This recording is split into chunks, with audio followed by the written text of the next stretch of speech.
एक लड़की की दर्द भरी कहानी। बात एक गांव की है जहां पर एक लड़की रहती थी। उसका पढ़ाई करने में मन भी लगता था। वे दो बहनें और एक उन दोनों बहनों से छोटा उनका एक भाई था। लेकिन उसके माता पिता तो बस एक ही डर हमेशा लगा रहता था कि कल कदे कोई थारी लड़की के साथ कुछ गलत ना हो जाए। इसी डर के कारण उसके माता पिता और उसकी बुआ ने मिलकर जल्दी जल्दी से उस लड़की की शादी कर दी। जिस लड़के के साथ उसकी शादी हुई थी वह उससे 10 साल बड़ा था। उसे उसके बारे में काफ़ी कुछ बताया गया था कि इसके पास तो काफ़ी पैसे हैं, तू शादी के बाद मौज करेगी। अब शादी के बाद जो सभी लड़कियों के साथ होता है ऐसा ही उस लड़की ने भी सोचा था कि तेरे साथ भी ऐसा ही होगा। पर जैसे ही वह अपने ससुराल गई वहाँ पर उसने पाया कि उनके ससुर की तो शादी से पहले ही मौत हो चुकी थी। अब केवल उसके घर में उसकी सास और उसका पति रहते थे। लड़की के घर वालों ने सोच के शादी की थी कि हमारी लड़की आराम से मज़े में रहेगी। लड़की के माता पिता ने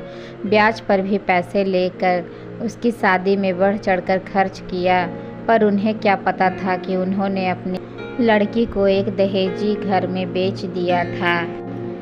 अब तो दहेज कहानी शुरू होनी ही थी। शादी के 10 ही दिन बाद उसके सास और पति ने उस लड़की को कहा कि मेरी सरकारी नौकरी लग जाएगी जो तू अपने घर में 70,000 रुपये ला के दे दे। तो वह अगले दिन अपने घर आई तो उसने ये बात अपनी माँ को बताई। तब धीरे से उसकी माँ ने यही बात उसके पिता को भी बताई। उसके पिता ने सोचा कोई बात नहीं, अपनी बेटी से तो देने हैं।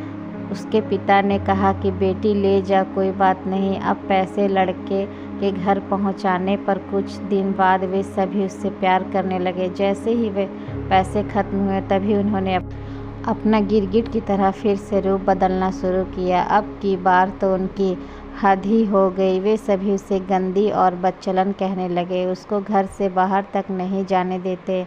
अभी 3 ही महीने हुए थे उसकी शादी को, तभी उसकी सास भी चल बसी। बस फिर क्या था, अब तो और भी उसकी लड़की के साथ ज़्यादा गलत होना शुरू हो गया। उसका पति जब भी घर से बाहर जाता वह हर घर की चीज़ को ताला लगा के और उसके एक कमरे में बंद करके जाने लगा। वह जब भी कुछ बात करती तो तभी वह उसकी पिटाई भी कर देता, जिसके कारण वह डरती नहीं बोलती थी और ना ही उसे कभी फ़ोन मिलता कि वह अपने घर वालों से बात कर ले। जब भी वह कहती तो उसे यही बात सुनने को मिलती कि मेरे फ़ोन में पैसे नहीं हैं। अभी उसकी शादी को 6 ही महीने हुए थे। तो एक दिन उस लड़की का पिता उसके गांव से ही कहीं जा रहा था तो उसने सोचा क्यों ना अपनी बेटी से मिलता चलूं। तो तब उसे सच्चाई का पता चला तो वह उसी समय अपनी बेटी की यह दशा देखकर रोता हुए उसे वापस अपने घर ले आया। घर पर आने के बाद उसने अपनी बेटी से सारी बातें पूछी। उसने फिर वहाँ पर लड़के के गांव में पंचायत भी की। पंचायत में फैसला आया कि तू भाई इस लड़की ने जब तलाक ही दे दे जो या तने ना ही पसंद है। तो उसने वो भी मनाने से इनकार कर दिया। अब वह लड़की अपने माता पिता के पास रहकर 12वीं क्लास में पढ़ाई के साथ साथ कंप्यूटर भी सीख रही है और अपनी पिछली ज़िंदगी को भूलने की कोशिश करती है। पर लेकिन कोई न कोई उसे फिर से उस ज़िंदगी की याद दिला देता है जिससे उसकी रूह भी कांप उठती है। तो दोस्तों आज की ये स्टोरी कैसी लगी आप लोगों को कमेंट में ज़रूर बताइएगा। स्टोरी अच्छी लगी हो तो चैनल को लाइक शेयर एंड सब्सक्राइब ज़रूर कर लीजिएगा। मिलते हैं नेक्स्ट स्टोरी के साथ, तब तक के लिए धन्यवाद।